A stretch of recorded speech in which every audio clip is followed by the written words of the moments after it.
5 reasons why Ohio State will beat Tennessee and advance to face Oregon in the college football playoff. My first reason is something that most people probably haven't really thought about, and that's penalties. So Ohio State actually has a huge advantage in terms of penalties per game. They rank number 9 in the country in terms of fewest penalties, and they only get 4.33 per game. So Ohio State's a very disciplined team, but you look at the flip side, Tennessee is awful in terms of penalties per game. They rank 129th in the country. They average 8.25 penalties per game. So if you just say, if you say that penalties average 10 yards per penalty, because you've got 5-yard penalties, you got 15-yard penalties, so let's just say 10, that's about a 40-yard advantage for Ohio State. And it's going to come down to when those penalties are. So if Tennessee commits penalties, let's say they pick up a third down conversion, they commit a penalty, it makes them have to punt the football or whatever. Things like that. That's really going to be what matters is the key penalties, the time of the penalties, all that. And if Ohio State can limit their penalties and Tennessee commits the penalties like they normally do, that's going to really help Ohio State in this game. So not something that I think most people probably think about when you look at this matchup, but it is a huge advantage for the Buckeyes. Next reason why Ohio State will beat Tennessee, and that is the pass defense for the Buckeyes. This Ohio State pass defense is number 2 in all of college football. They only give up 144.2 yards per game. That's like really, really good. Yes, their pass defense is very good. It's one of the strengths of this team.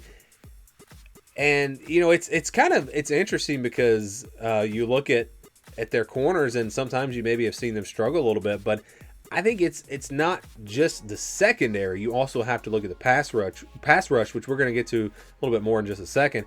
But it's the overall pass defense for Ohio State. Again, ranks number 2 in the country, 144.2 yards per game.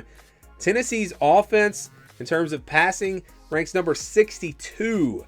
Yes, number 62, 230.9 yards per game. It's a Tennessee offense that wants to run the football. That has been the strength for them. We have seen Nico Iamaleava struggle in the passing game at times. Really just, I don't know. It's almost like he's not sure of himself. I've noticed that watching this Tennessee offense this season. The confidence level maybe not there, especially early in games. You see this Tennessee team a lot of times has struggled early, and then they kind of pick it up in the second half. They play better, which Ohio State has done that as well. We've seen that with Ohio State this season. So that's going to be really interesting to see how this game starts off, who gets off to the better start. But again, this is a big advantage for Ohio State. If they can force Tennessee to be one-dimensional and have to run the football and then run right into that really good front seven, that really good defensive line for Ohio State, because they're good against the run as well, that's going to really be strength on strength. Ohio State's run defense versus Tennessee's run offense. But again, if Tennessee is one-dimensional and Ohio State knows they're going to run the football, that's a huge advantage for Ohio State. So I think it actually starts with their pass defense. If they can, again, force Tennessee to be one-dimensional, then I think it's going to be much easier to slow down that run game, and that's going to be a big reason why Ohio State could win this game. The next reason why Ohio State could win this game, I think it's the wide receivers. The wide receivers have been, very good for Ohio State, and I know Tennessee's pass defense is pretty good. Their secondary is pretty good, but I still think this is an advantage for Ohio State. You look at Emeka Egbuka, he leads the team in receptions, 60 receptions on the season. Then you've got Jeremiah Smith, who I don't think anyone can match up with. You could argue that he is the best receiver in college football just in terms of talent. He's just really, really good. He's had 57 catches this year, but 934 yards, so 16.4 yards per reception. He's got 10 touchdowns, leads the team in touchdowns, receiving touchdowns. Carnell Tate has stepped up for them as well this season. He's got 41 catches, 583 yards, and he's been, I would say, maybe a bit of a surprise. I think the way he's stepped up has been really good in this season. And then you look at, maybe another guy steps up in a game like this, maybe a Brandon Ennis. Maybe he has a big game. He's only had 12 catches this year, but these are the types of games where you never know. Some guy could emerge and have a breakout game. And so I could see that happening as well, because there is talent on this roster at this wide receiver position.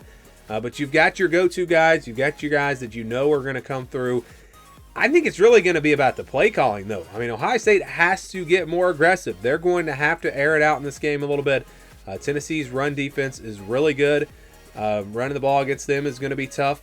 And so, yeah, Tennessee's run defense actually only gives up 100 yards per game. So, yeah, that's going to be an area where Ohio State may not have a ton of success, and they're going to have to throw the football. And these wide receivers are going to have to win their battles.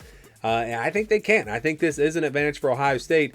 If they can't throw the football, if their receivers can't get open, then that's going to be a serious problem, I think, for Ohio State. But I do think that is an area where they have the advantage, and I think you'll see that in this game.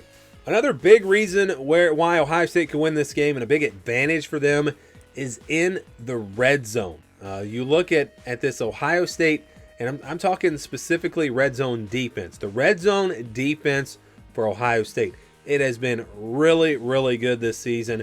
Number 2 in the country. They only give up points 55% of the time. I mean, that is just ridiculously good. Teams get down there, they don't score. That's going to be huge in this game. Tennessee has not done well on offense. When they get in the red zone, they're not great. They rank number 88 in the country in terms of scoring in the red zone. So this is a big, big advantage for Ohio State. Holding Tennessee to field goals potentially if Tennessee does get into the red zone.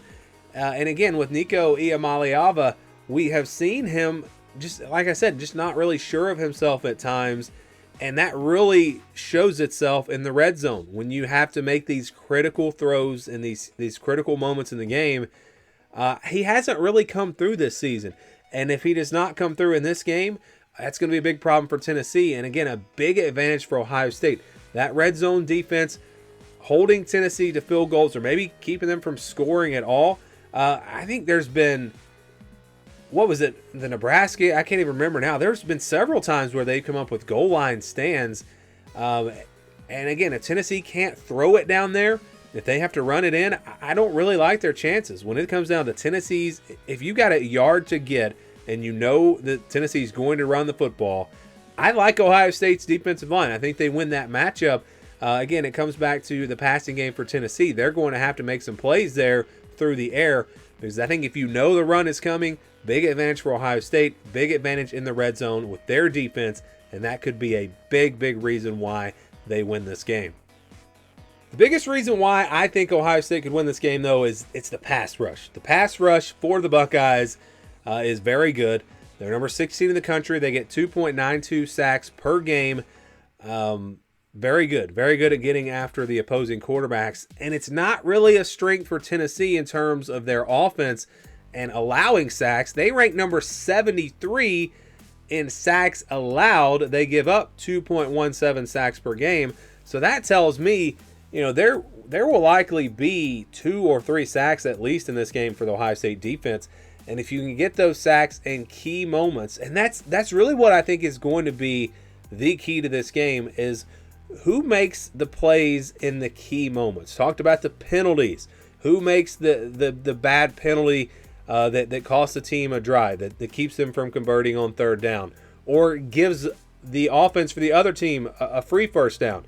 The penalties in the key moments, and then the sacks, the turnovers in the key moments. Those plays, I think, are going to determine who wins this game. And again, when you look at this pass rush for Ohio State, that is an advantage. That is definitely an advantage for them. They're good at getting after the quarterback. Tennessee not good at protecting the quarterback.